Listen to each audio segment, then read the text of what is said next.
cartoons cut. शब्द, तुझे भरोसा नहीं ना, तो फिर जा अपने कमरे में जाकर देख। तेरे पलंग के नीचे तुझे तेरी माँ की हड्डियाँ मिलेंगी। प्रभात दौड़कर अपने कमरे में जाता है और अपने पलंग के नीचे देखता है।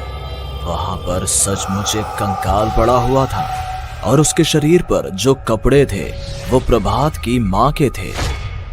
क्या बात है, आज तो आप सुबह से ही बहुत बिजी हैं।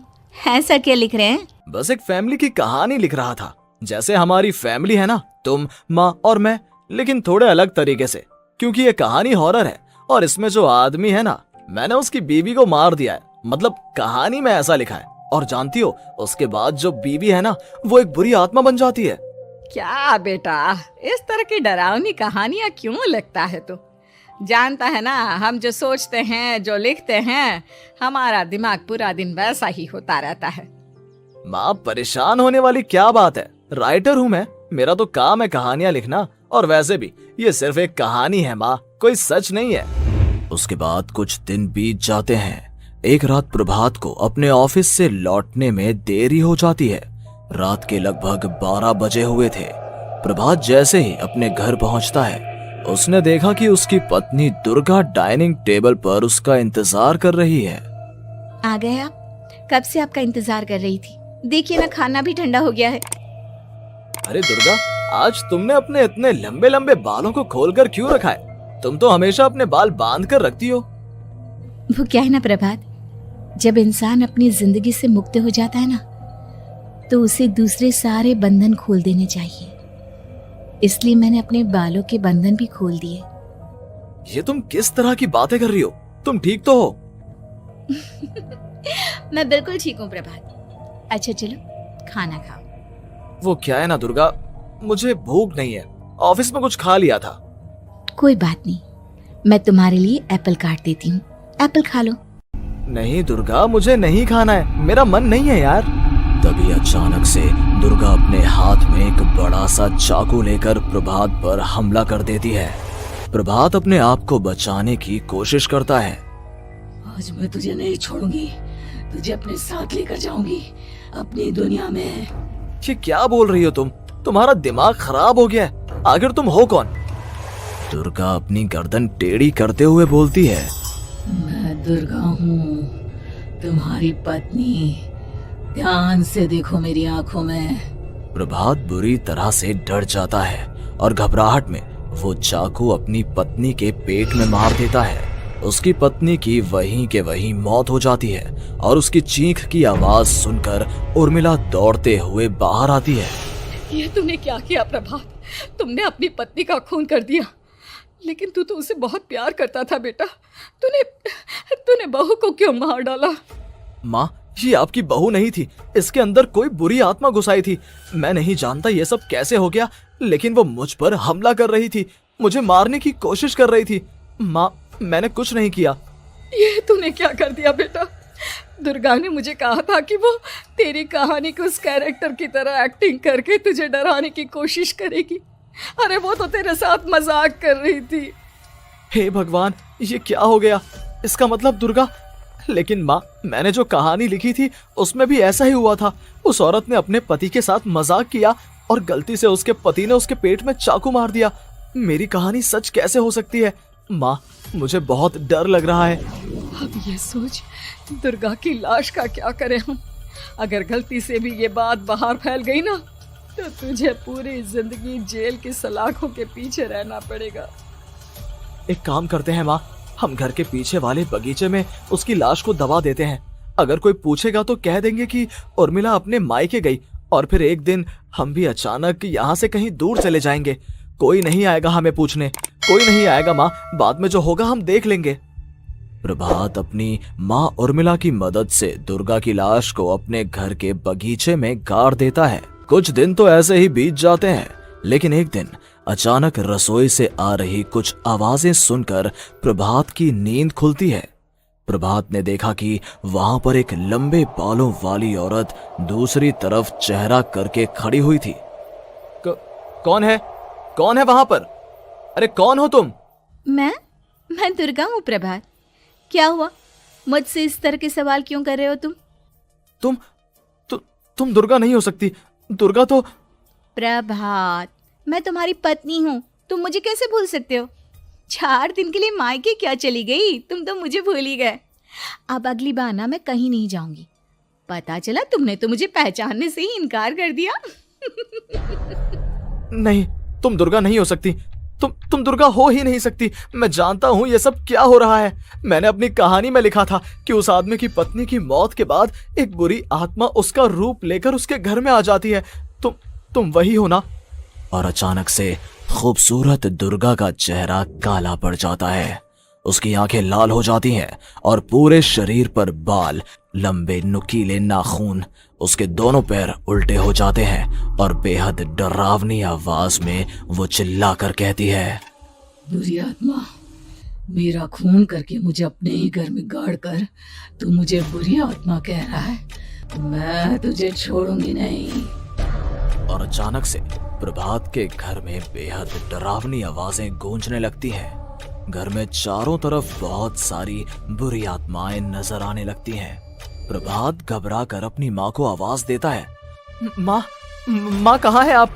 जल्दी आइए माँ, देखिए ना ये सब क्या हो रहा है। प्रभात ने देखा कि अचानक से उसकी माँ कमरे से दौड़ कर आती है। क्या हुआ प्रभात? और ये लोग कौन है? इन सब की गर्दन टेढ़ी क्यों है? इनके बाल खुले हुए। हाँ प्रभात, ये सब लोग तो मुझे मरे हुए नजर आ रहे हैं। हाँ माँ, ये सब लोग मरे हुए ही हैं और ये ठीक वैसा ही हो रहा है जैसा मेरी कहानी में हुआ था। लेकिन मेरी कहानी के हिसाब से तो आप भी।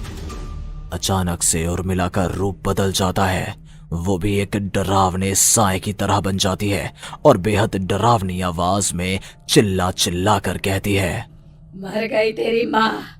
जानता है, कल रात जब तू सो रहा था ना, तो मैंने उसके शरीर का सारा खून पी लिया। अब बस हड्डियां बची है उसके शरीर में। नहीं, ऐसा नहीं हो सकता। ऐसा बिल्कुल नहीं हो सकता। मेरी माँ नहीं मर सकती। तुझे भरोसा नहीं ना? तो फिर जा, अपने कमरे में जाकर देख। तेरे पलंग के नीचे तुझे तेरी माँ की हड्डियां मिलेंगी। प्रभात दौड़कर अपने कमरे में जाता है और अपने पलंग के नीचे देखता है। वहां पर सचमुच एक कंकाल पड़ा हुआ था और उसके शरीर पर जो कपड़े थे वो प्रभात की माँ के थे। माँ, अब मुझे कुछ करना पड़ेगा। लेकिन मेरी कहानी में लिखा था कि माँ की मौत मेरे हाथों से होगी, पर माँ तो पहले ही मर चुकी है और वो बुरी आत्मा मुझे भी मार देगी। नहीं, इससे पहले कि वो मुझे कुछ करे, मुझे उसका काम खत्म करना होगा। प्रभात अपने हाथ में बड़ा सा चाकू लेकर उस बुरी आत्मा पर हमला कर देता है जिसने प्रभात की माँ का रूप लिया हुआ था, और अगले ही पल वो नीचे गिर जाती है और उसके शरीर से खून बहने लगता है। ऐसा नहीं हो सकता। एक बुरी आत्मा के शरीर में तो खून होता ही नहीं है। तो क्या सच में मैंने अपनी माँ को मार दिया? लेकिन अभी कुछ देर पहले तो फिर वो कंकाल किसका है? और ये कौन है? मैं पागल हो जाऊंगा। और अपनी माँ की लाश, इसका मैं क्या करूं? लोग पूछेंगे तो मैं क्या जवाब दूंगा? तभी वहां पर दुर्गा का रूप लेकर जो आत्मा थी उसने प्रभात से कहा, गाड़ दे अपनी माँ को ले जाकर उसी जगह जहाँ तूने मेरा खून करके मुझे गाड़ दिया था। चला जा। घबराया हुआ प्रभात पागलों की तरह अपनी माँ की लाश को लेकर बगीचे में गाड़ देता है। प्रभात की हालत पागलों जैसी हो जाती है।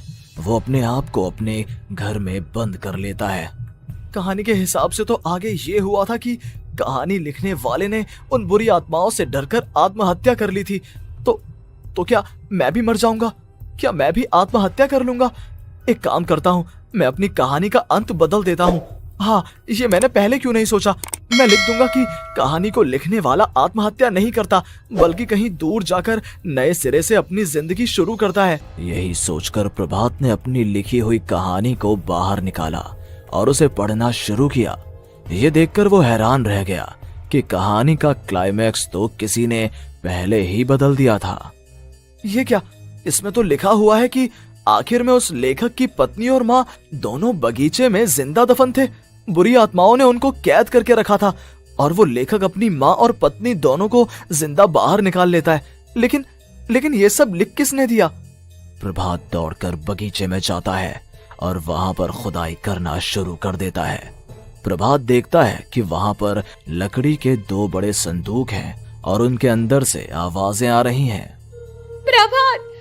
प्रभात बचा लो मुझे, अगर थोड़ी देर और हो गई तो वो मुझे छोड़ेगी नहीं।